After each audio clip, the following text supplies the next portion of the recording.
Keris milik Pangeran Diponegoro yang sempat hilang ratusan tahun lalu telah ditemukan di Belanda dan resmi diserahkan ke Museum Nasional Indonesia di Jakarta. Penyerahan keris Kiai Naga Siluman itu dilakukan Duta Besar Indonesia untuk Belanda I Gusti Agung Wesaka Puja dan diterima langsung oleh Kepala Museum Nasional Indonesia Siswanto.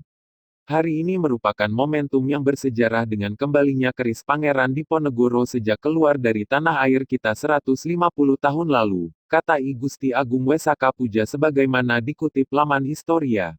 Seorang sejarawan Belanda, Caroline Drienhuizen mengatakan Belanda selalu ragu terkait pemulangan artefak-artefak Indonesia. Belanda sangat ragu untuk mengembalikan artefak dan kalaupun dikembalikan, mereka melakukannya seperti keinginan baik mereka, bukan karena Indonesia punya hak untuk mendapatkan barang itu kembali. Keris Pangeran Diponegoro ini dikabarkan sempat hilang dan Caroline menyatakan museum-museum itu tidak mencari dengan benar. Mereka tidak merasa itu adalah hak Indonesia untuk mendapatkan barang-barang itu kembali. Mereka merasa dapat menyimpan barang-barang itu dengan benar dan museum-museum di Indonesia, menurut mereka, tidak punya prasarana untuk menyimpan artefak-artefak, tambahnya. Ia mengatakan pada akhirnya Belanda mencarinya karena Indonesia terus memintanya. Banyaknya artefak-artefak dan ditambah dengan daftar inventaris yang tidak lengkap menambah sulit pencarian barang-barang tertentu yang diminta Indonesia, kata Caroline. Jadi bukan hanya masalah politik saja tapi juga masalah penyimpanan yang tidak rapi. Keris Kiai Naga Siluman diberikan Pangeran Diponegoro kepada utusan Jenderal Hendrik Merkus de Kock, Kolonel Jan Baptist Celirens, setelah dirinya ditangkap pada tanggal 28 Maret tahun 1830.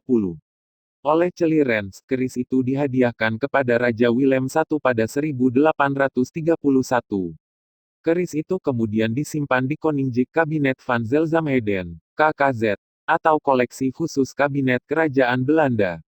Setelah KKZ bubar, koleksinya tersebar ke sejumlah museum. Namun banyak informasi mengenai koleksi ikut hilang, termasuk keris Kiai Naga Siluman yang diserahkan kepada Museum Volkenkunde di Leiden. Pencarian kembali keris Kiai Naga Siluman dimulai pada 1984 oleh Peter Pot, kurator Museum Volkenkunde dan kemudian menjadi direktur museum. Namun, penelitian Pot kemudian terhenti. Pencarian kembali dilakukan Prof. Susan Legene dari Vrije Universiteit Amsterdam, Johanna Leitgevet, 2017, dan Tom Quist, 2019.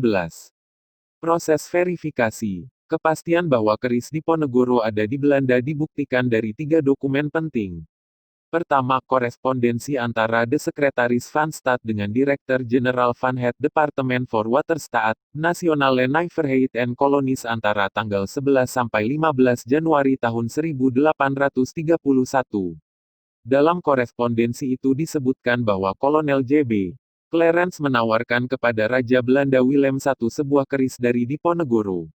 Keris itu kemudian disimpan di Koninklijk Kabinet van Zelzamheden, KKVZ. Setelah itu, pada 1883 keris ini diserahkan ke Museum Volkenkunde Leiden.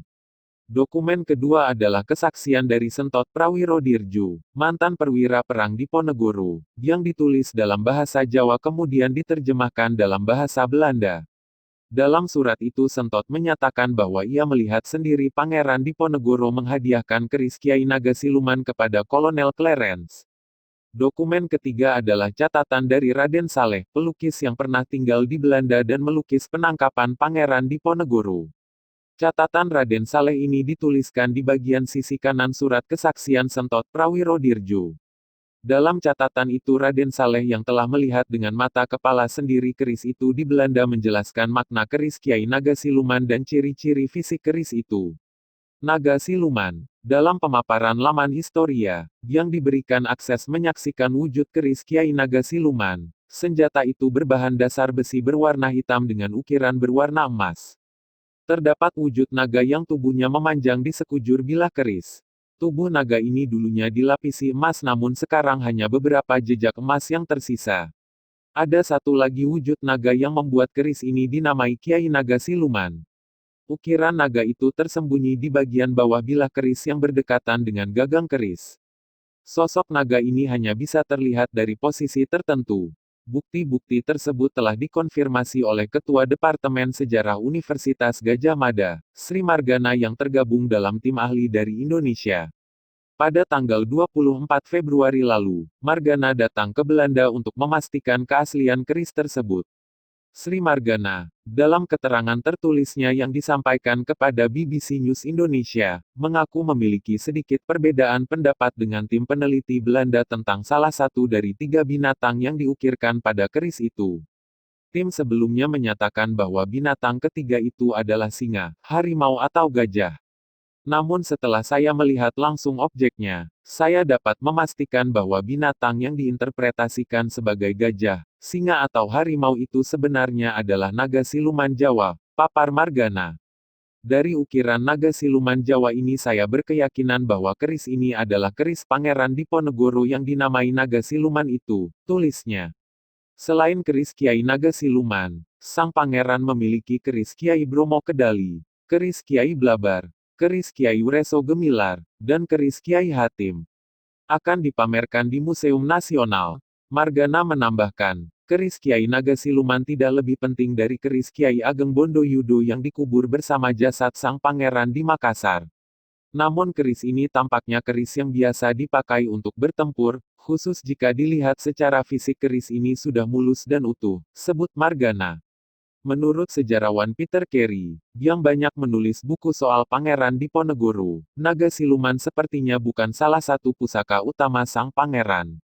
Pangeran Diponegoro tidak menyebutnya dalam autobiografinya setebal 1.100 halaman, Babat Diponegoro, tahun 1831-32. Keris itu juga tidak termasuk dalam daftar keris dan tombak pusaka yang dibagi-bagikan ke keluarganya setelah dirinya ditangkap. Jenderal Hendrik Marcus de Kock pun tak pernah menuliskannya dalam laporan rincian pertemuannya dengan sang pangeran pada Maret tahun 1830. Bagaimana keris itu bisa sampai ke tangan Kolonel Jan Baptist Celirens, tahun 1789 sampai tahun 1850, masih menjadi misteri, kata Carey. Namun, Carey menengarai bahwa Pangeran Diponegoro bisa saja memberikan keris tersebut kepada Celirens mengingat perwira itu adalah pembuka, perundingan damai, dan sang pangeran percaya padanya. Kang Tias Pan Langkung Pitajengi pun, sebut Diponegoro dalam autobiografinya. Kalimat itu bermakna Celirens adalah orang yang hatinya bisa dipercaya. Amat mungkin keris itu diberikan untuk memastikan janji Celirens bahwa Belanda akan berunding dengan iktikat baik. Tentu saja itu tidak terjadi, kata Carey kepada BBC News Indonesia. Diponegoro Lanats ditangkap dan dibuang ke Sulawesi. Semasa hidupnya, Pangeran Diponegoro memiliki sejumlah senjata berupa keris dan tombak. Sebagian besar pusakanya diberikan kepada putra dan putrinya. Selain keris Kiai Naga Siluman, sang pangeran memiliki keris Kiai Bromo Kedali, keris Kiai Blabar, keris Kiai Wreso Gemilar, dan keris Kiai Hatim. Keris yang turut dikubur bersama jasad Diponegoro adalah Kiai Ageng Bondoyudo. Sejarawan Peter Carey mendata pusaka tersebut dalam biografi Pangeran Diponegoro, Kuasa Ramalan bagian Appendix C. Direktur Jenderal Kebudayaan Kementerian Pendidikan dan Kebudayaan Hilmar Farid yang dikutip laman Historia menyebut keris itu rencananya akan dipamerkan saat pertemuan Raja Belanda Willem Alexander dengan Presiden Joko Widodo, tanggal 10 Maret mendatang. Selain itu, keris naga siluman akan dipamerkan secara khusus di Museum Nasional agar publik dapat menyaksikannya. Dalam pameran yang sama juga akan ditampilkan sejumlah benda pusaka Diponegoro yang telah dikembalikan pada 1978, yakni tombak, pelana kuda dan payung kehormatan, serta tongkat Kiai Cokro yang telah dikembalikan pada 2015.